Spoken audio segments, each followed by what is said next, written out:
Let's figure out how to create a laser cut captive nut joint in OnShape. Now, a captive nut joint enables us to perpendicularly join two particular pieces of flat panel to each other using a series of finger joints plus a mechanism to allow us to put a nut and a bolt through and hold those together quite tightly.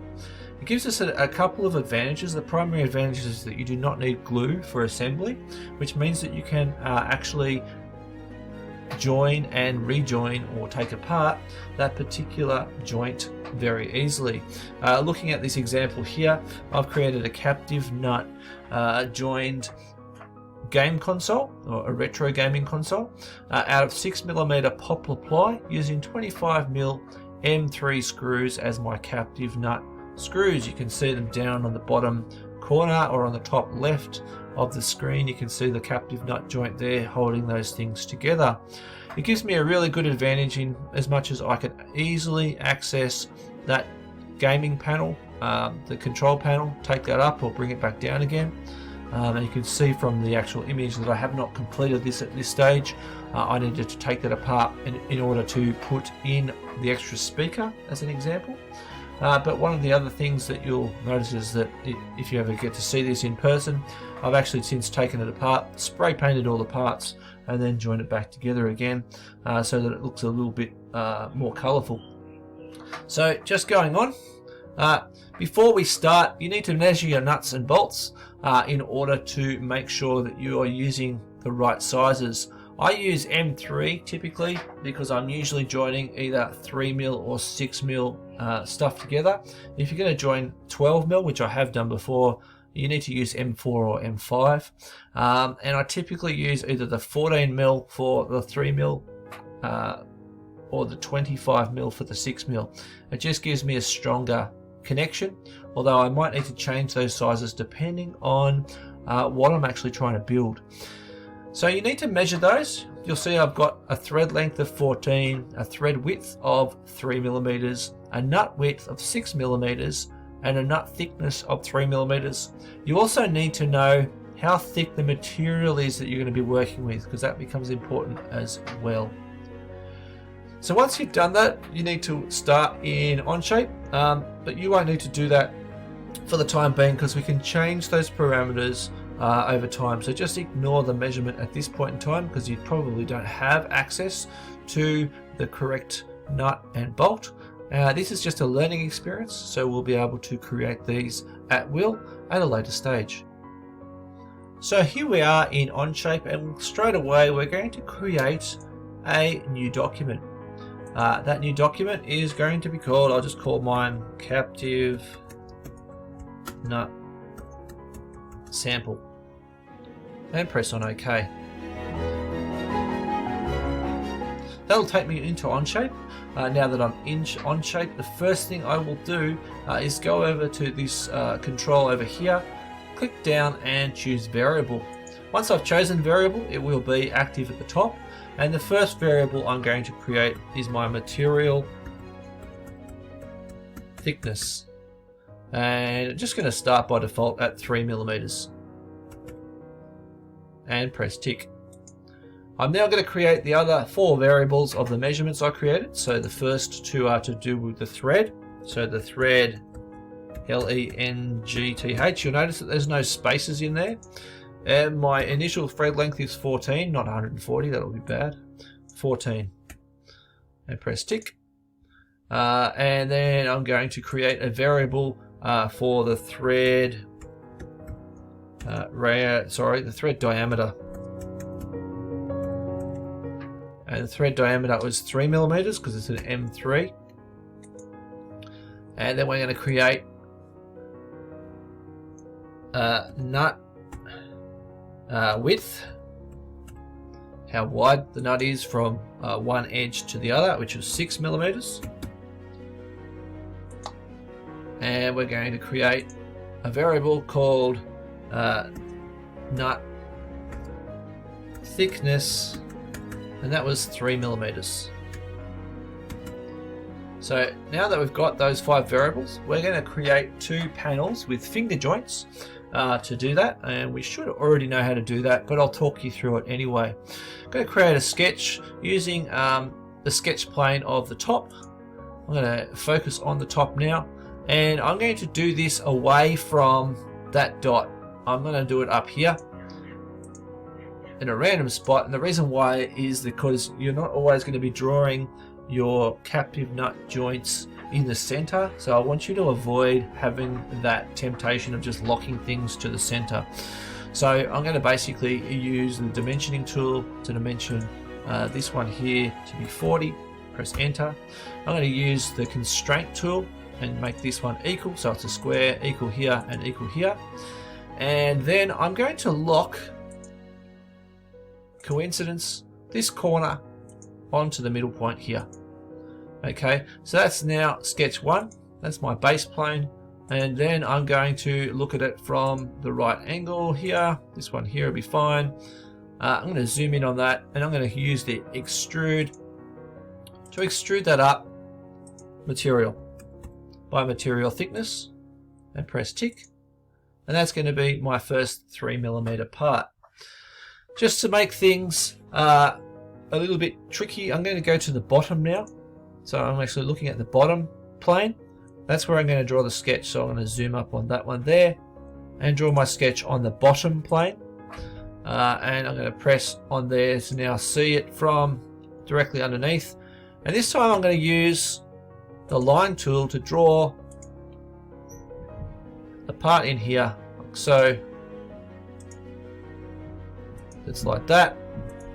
And you can see I haven't drawn a proper rectangle yet. So what I can do is I can use perpendicular and set this perpendicular to this. And I can set this perpendicular to this. And that's going to be a rectangle. So no matter what happens, that will be a rectangle. I'm going to leave it at that angle. It's just going to be a random sort of looking thing. And then I'm going to set a dimension of this line here to be material thickness, and press enter. And you can see it's gone smaller. So what I'm going to do here is I'm going to set the distance between this edge here, dimension, this edge here and this one here to be material thickness, and I'm going to set the same for this corner here and this corner here to be material thickness. So that'll sit in there nicely. And let's just be really interesting. I'm going to choose dimensions again. I'm going to press on this line here, and I'm going to press on this line here, and you can see I've got an angle, and I'm going to make my angle something, you can choose whatever it wants. I'm going to make my angle 35 degrees. And play around with the angle that you like, but that's what I'm going to choose now. So I'm going to press tick on that. I'm now looking at this from underneath, and I'm going to extrude that part there, and I'm going to change the direction here, and I'm going to make the distance, and this is how we can do some maths in our distance. So we can actually say it's going to be 40 millimeters plus the material thickness. Now you need to, if you're doing maths, you need to put the units against any number. So I press enter there, and that's taken it up to be 40 millimeters above this plus this material thickness here. So it actually sets it to be the right height. It's going to be a 40 millimeter high thing. So I'm going to press tick on that. And we can see here that we've got a strange sort of looking thing at an angle. Now I did something wrong with that extrude, so I'm going to double click into it, and I'm going to go for a new extrude, so it's a different color, and press tick. So that's a new object, so there are two separate objects there now. So I should be able to turn the first one on and off, and I'm going to turn it off at this stage, and I'm going to create a sketch to do my fingers. So I'm going to create a sketch in here like so, and basically I'm going to right click on there now and choose down here view normal to, and that will make it line up nicely, so I'm looking at that straight on, and you can use that for any flat surface, that thing view normal to. So I'm going to draw down here in the bottom a rectangle like so, The rectangle doesn't need to be any particular size at the moment because I'm going to dimension it. And I'm going to dimension this so that this height here is, you guessed it. Ooh, hang on, escape, I've done something wrong there. Material here, out here. No. I think I need to do control. Let's just click on that and delete that. Okay, I think I need to do this one and this one. That's going to make it better. So now I'm going to do material thickness and press on enter. It's always a good idea to try and use lines. And then I'm going to do from here lines, not points. Use the lines to actually do the dimensioning, not points. And I'm going to just set that to be 10. And I'm going to set this one on this side. Lines, not points. So lines from there to there to be 10. Okay, and I'm going to press on tick. And now I'm going to extrude just that little rectangle. And I'm going to remove that material. So now it should actually have that shape cut out of it. The final thing in preparation I need to do is to use a boolean. And the boolean is these two circles here, like the Venn diagram. And I'm going to use the subtract method on this. And I'm going to use the tool, is this object here, the top one, which I cut the fingers out of. The target is the base plate. So I'm going to click on targets and press on base plate. I want to keep my tool. So I press OK on that. And that is going to be there. So if I turn that off, you can see that I've got two slots there. So if I was to laser cut those parts now, I could slot them together, put a little bit of glue along here and join them, and that would join. But if we don't want to use glue, if we want to be able to take things apart and put them back together again, we need to use this captive nut method. So here we go. This is how we draw our captive nut method. We're going to create a sketch. We're going to create the sketch on this particular object here. And we're going to right click and go view normal to. So all our captive nut area is two rectangles at crosses with each other. So we're going to draw two rectangles. Let's turn off that part first. So hide part, oops, hide part there. So we're going to draw the rectangle. We're not going to, make sure we don't lock it. See, that's going to lock to the midpoint. We don't want to lock it to the midpoint. So I'm going to draw it from here up like this, over here like so. And then we're going to draw the other one across like this. And make sure that we haven't locked anything down. If it's turned black at any point, except for down here, then you've done it wrong and you need to do it again. Make sure nothing is locked down. So we've now got some dimensioning to do. The first dimension we'll do is from line to line. That would be the thickness of our screw, which is our thread thickness. So we're going to type in TH for thread, and we're going to use the thread diameter, which is the thickness of our thread going through, and that's made that really small, and you can see everything's gone really small respectively. So we've got that one there. Going from this line here, dimensioning from this line here to this line here, is going to be the thread length, okay, minus the material thickness, plus, and I always add a little bit in just for a bit of breathing room or a bit of space, I'm going to add 1 millimeter. So remember, you have to use the units if you're adding them together. If you leave that mm off, it just won't work.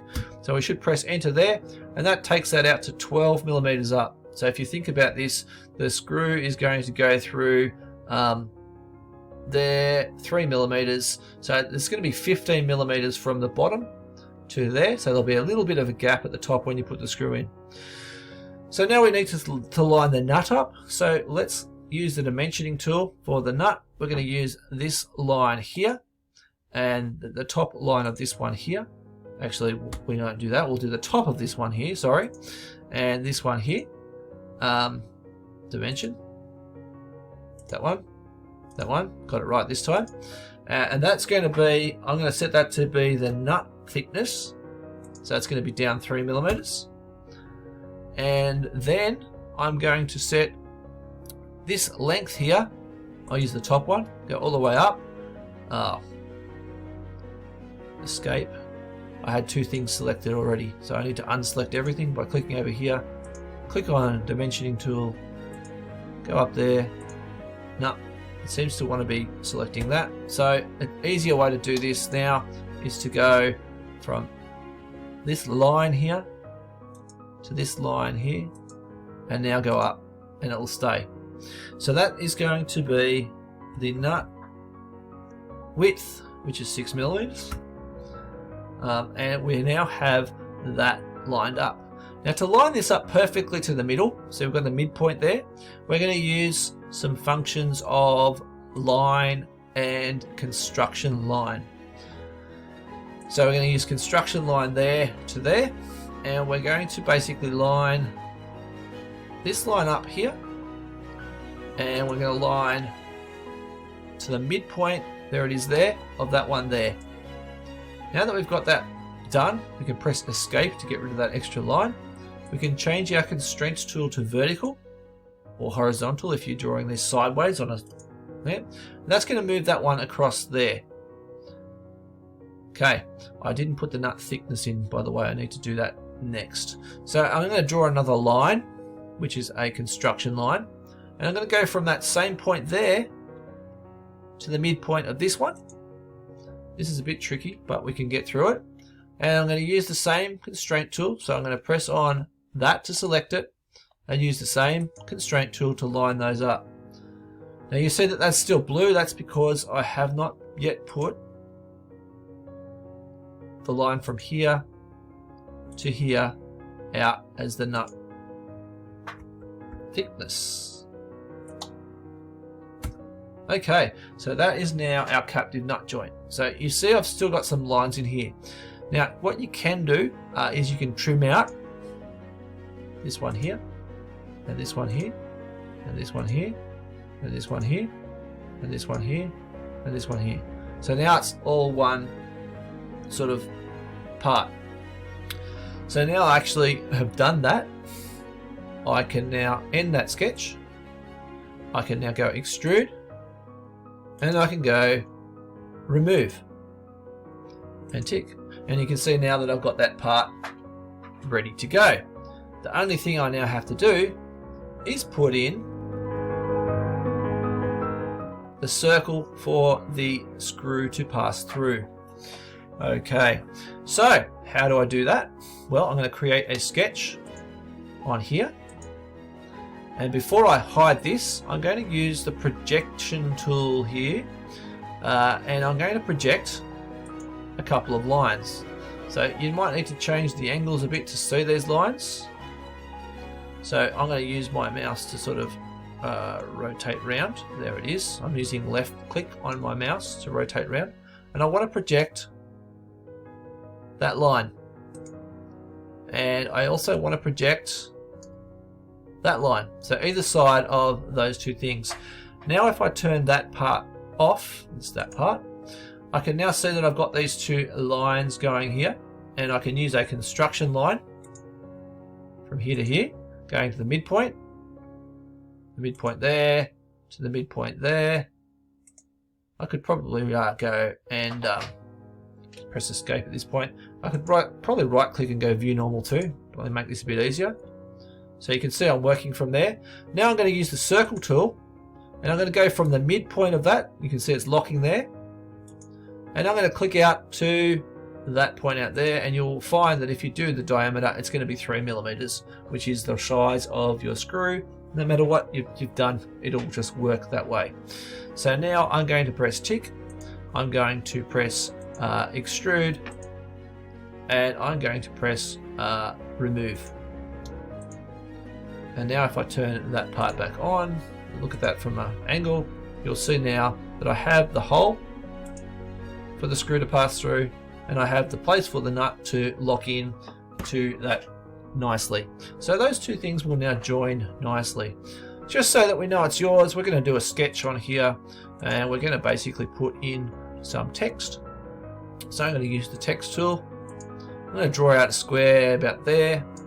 I'm going to put in my initials, and I'm going to change to Alerta Stencil. Now Alerta Stencil is good for laser cutting once you get to a certain size, because it doesn't cut out fully. It actually, you know, leaves a stencil sort of shape. I'm going to press tick on that, and you can see there that I've got my shape there. I want to sort of lock it in so that it's in a nice place. So what I'm going to do is I'm going to use the constraint tool. Where is it? Coincident, and I'm going to lock this point here to this top corner here, and I'm going to lock this point here. No, actually, no, I don't want to do that. Control Z. I'm going to lock coincident, lock this to this line here, and I'm going to lock this to this line here, so that they're pretty close. And I'm going to also use a dimension here from the top, like so. And yeah, I'm going to put that in at 2 mil. Just because. Okay, so you can see that the stencil has that cut through there, so that it's not going to basically have that fall out if it was an O, for example. And now I'm going to press on tick there. I'm going to extrude that back through. I'm going to select all of them there.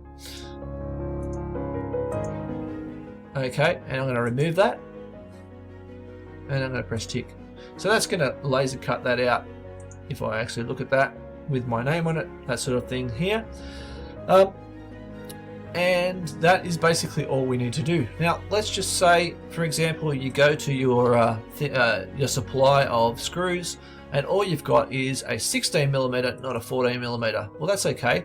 We can actually go back into the thread length, change that to 16, 1/6, press tick, and that will update the size of that screw. Just to make it really obvious, I'll actually change it down to 10, because 10 mils is actually a screw size that you could use.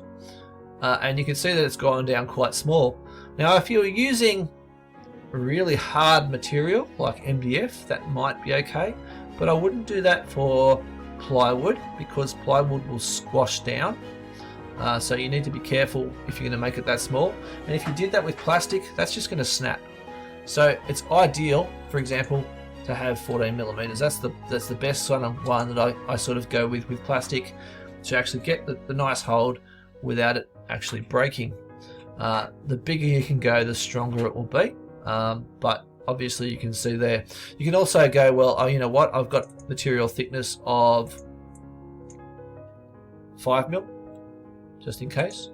And you'll be able to see that that's still going to work with 5mm, and 5mm thick material is going to still work quite well. In fact, I commonly use stuff that is 6mm with the same size screws, and it works. However, I do like to change up when I'm using 6mm to a 20mm, not 220. But you can see it can change around quite nicely. So I'm going to change those back. 3mm is the value I've got. Thread length is going to be 14mm, because that's the screw I've got. Everything else, thread diameter, is all good. Okay. Now the final thing I need to do is to export those out. So I'm going to right click on there. I'm going to export as a DXF, and I'm going to call this my captive nut sample 01. Change that format to DXF and go export. Most laser cutters take DXF. Allow to download, and there it goes. And right click on this one as well. Export. No. Press escape to unselect everything. Right click on that and then export as DXF. There we go. And it's still going to be DXF, so that's captive nut sample 02 and export. So that's the end of my downloads. I can then send those to the laser cutter. I'm not quite sure how your system will work to do that, but we send those to the laser cutter. I can cut those out, and those will join together with a 14mm M3 screw.